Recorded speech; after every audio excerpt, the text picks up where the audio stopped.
All right, hey guys, Jason here. We are back and we're going to be talking today cheap bows versus good bows. Doesn't matter if you're shooting a high-end bow or if you are shooting a affordable, even a mass-produced China bow. None of it doesn't matter. Does it make a difference for you? Are they good? Are they cheap? Are they garbage? Is there something better? That kind of thing. So I have a variety of bows here. Okay, we got a ton of different bows on here, ranging from expensive and probably the highest level of quality type bow you could get, which would be, you know, in the ASL world, I mean, it's very hard. It's very known. It's, you know, Steve Teray, Northern Miss Bows, builds one of the finest made longbows ever made. Not the most expensive, but one of the finest. You will be hard-pressed ever in history to find higher quality, better fit and finish, a better bow than one of these. And this is, so in my opinion, this is about as top shelf as it gets in all reality purposes. And very few people would ever argue that.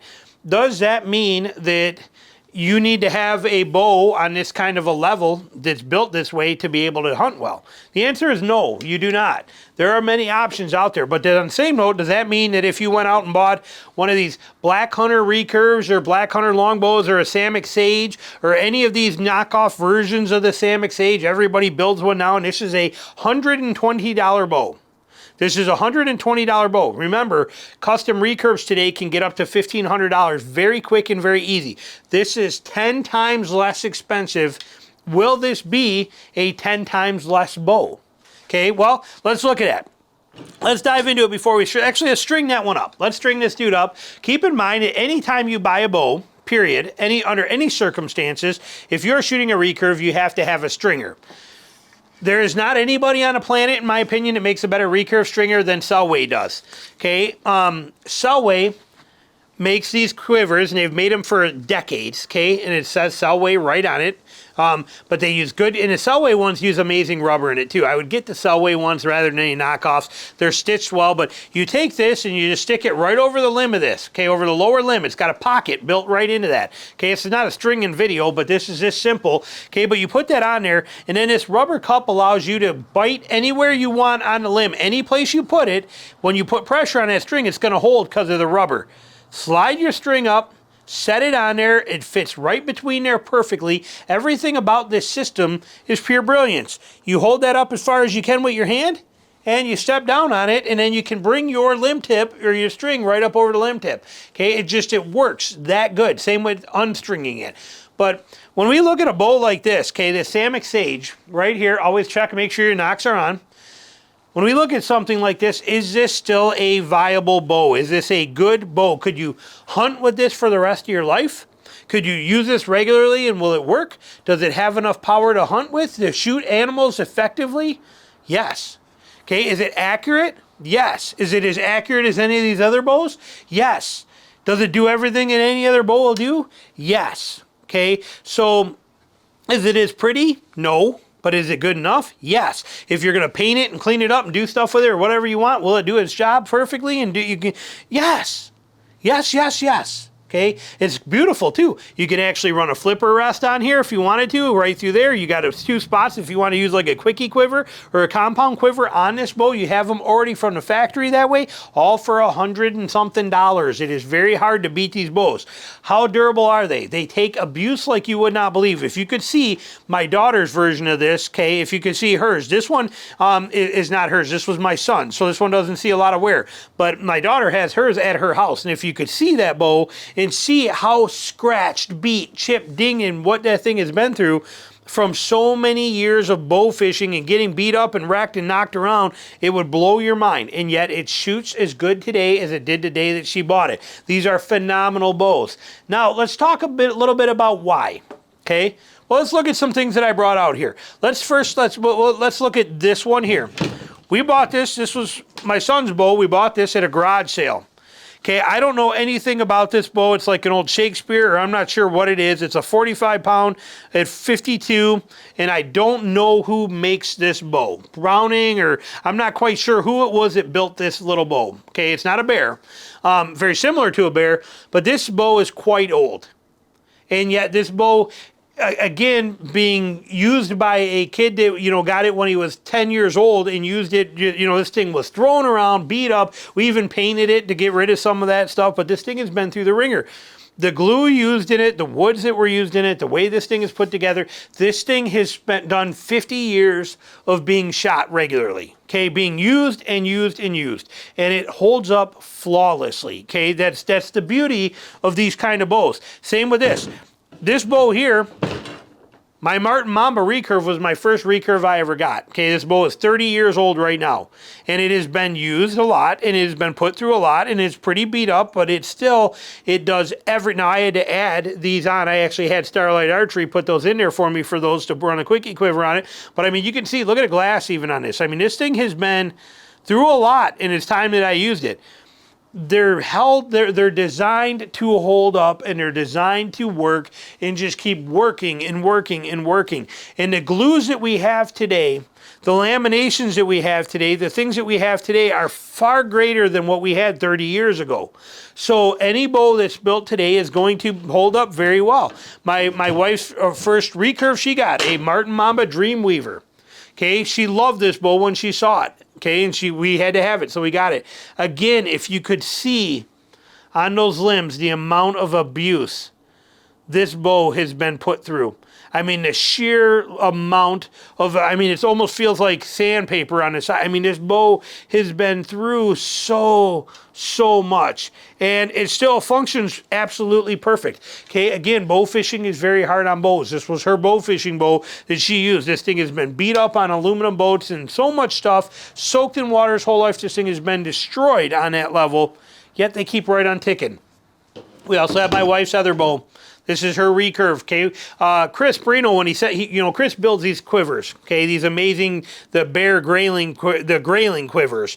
And these things are awesome. And he sent me this quiver plus the other ones. I did a video review on it 2 years ago when he brought these out. We made that video. Well, he sent me this bow to use to put these quivers on, so it was an actual bear emblemed bow. You can see the emblem in there, so that I was actually putting these quivers on a real bear bow. But he sent me this bow.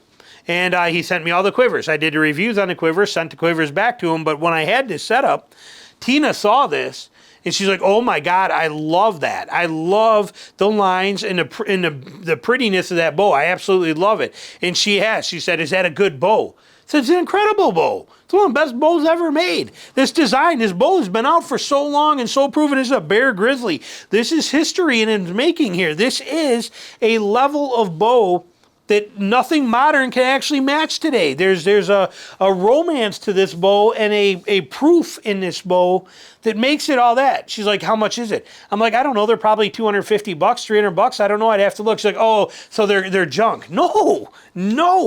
It is an incredible bow, absolutely incredible bow. And she said, "Well, talk to him. Can we buy it from him?" So I sent Chris a letter. Said, "Hey, can I, I sent him a letter, sorry, I sent him a check, but I called him up and said, 'Hey, can I buy this bow from you, the one that you sent us? Can we just keep this? How much do you want for it? If you do, I'll send you the money back, and I want to keep one of these quivers.' And I picked this one. Tina picked this one. I said, 'My wife wants this. We want this quiver and this bow. How much?' He told me a price. I sent him a check, and I kept these, sent the rest of the quivers back to him after I was done reviewing them.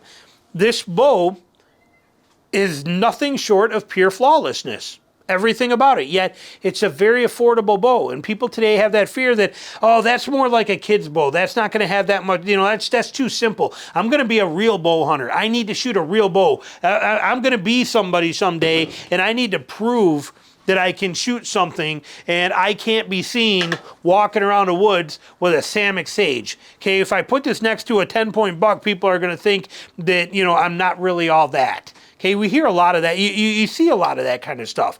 Or people, what's a better upgrade? There is not a better upgrade. There's better choices if you like something.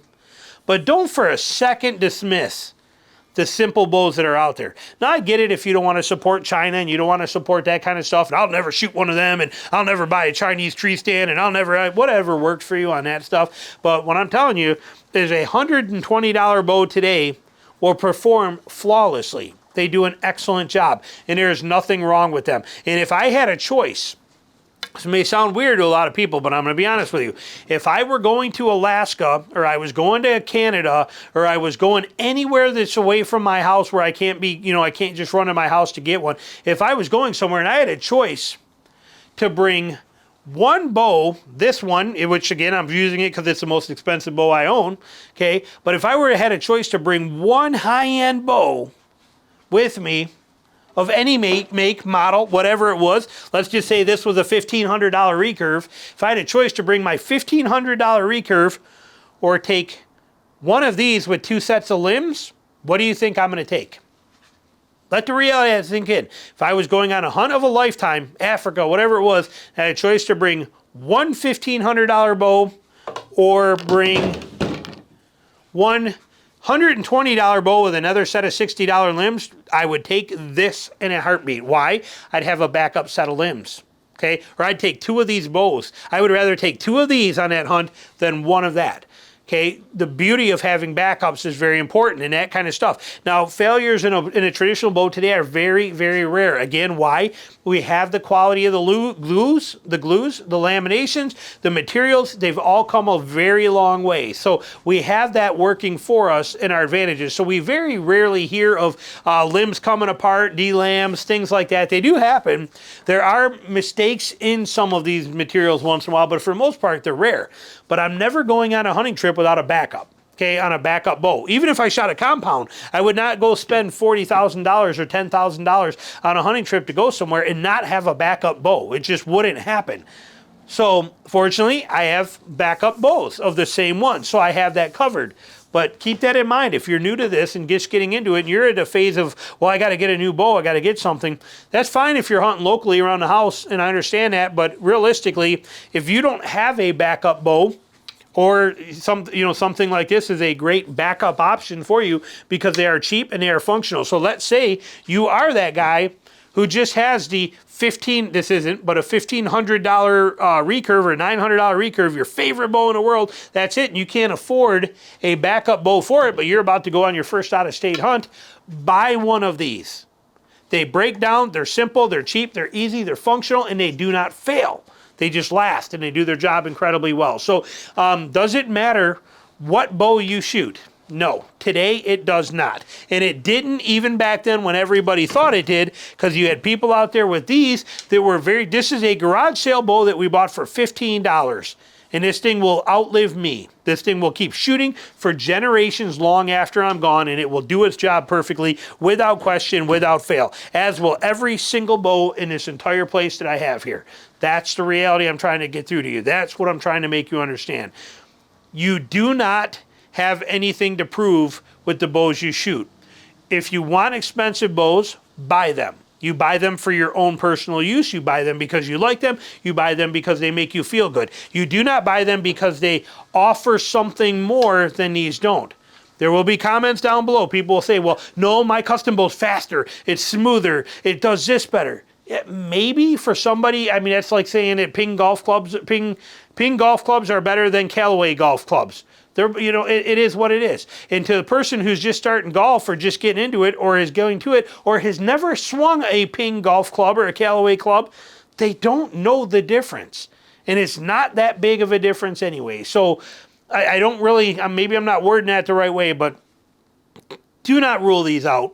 These bows are amazing. Do not think you have to spend a fortune. Howitt bows are coming back, and they're doing a great job, and they're bringing back some excellent options, and they've made phenomenal bows for a very long time. These are excellent options, and there is no wait time on one of these. Okay, this bow right now, you're looking at 1.5 years to get one of these. Some of these guys out there, 2 years out. Some of them 8 weeks, 10 weeks. But I would imagine probably that 3 to 4 months is the average wait time for a custom bow. 3, 4, 5, 6 months is what you're going to wait. These, I can order this through Three Rivers, or you can order one online and you can have it sent to you 2 days later. This one, you can walk into pretty much any Bass Pro Shop or Cabela's or any archery store and pick these up at any size weight you want for $150 sitting on any shelf right there anywhere you want, and these will do the job perfectly. So there's my thoughts for you. And Bear, like I said, Bear has always been the most amazing bow. Here's a perfect example of that. Let's talk about that for a minute, okay? Let me just highlight something on there. Bear bows, okay, Bear bows. If if you're on social media stuff and you follow Jim Eakout or you follow Brian Burkhart, those two guys, amazing guys from Michigan, two of the most diehard hunters you'll ever meet in your entire life. They travel the world hunting. They go to Alaska like 35 times a year. It's like every Wednesday they go to Alaska, it seems like. Okay, these guys hunt harder than most people could ever dream of in some of the roughest environments in the world. And both of them, they only take bear bows. They buy bear bows, and that's what they use religiously for everything they do. They have every riser, every specialty, everything. There is a world that is just dedicated and fascinated about these. But again, people that are putting their whole trip, their whole everything into a bow, and those guys are taking mass-produced, can buy it right online, order it right off the shelf, have it sent to you in 2 days, kind of bows. Okay, there's a power to these. Don't think you have to overthink it. There's a lot of great mass-produced bows. There's a lot of great affordable bows. So, thoughts for you. Put your comments down below. Thanks for watching.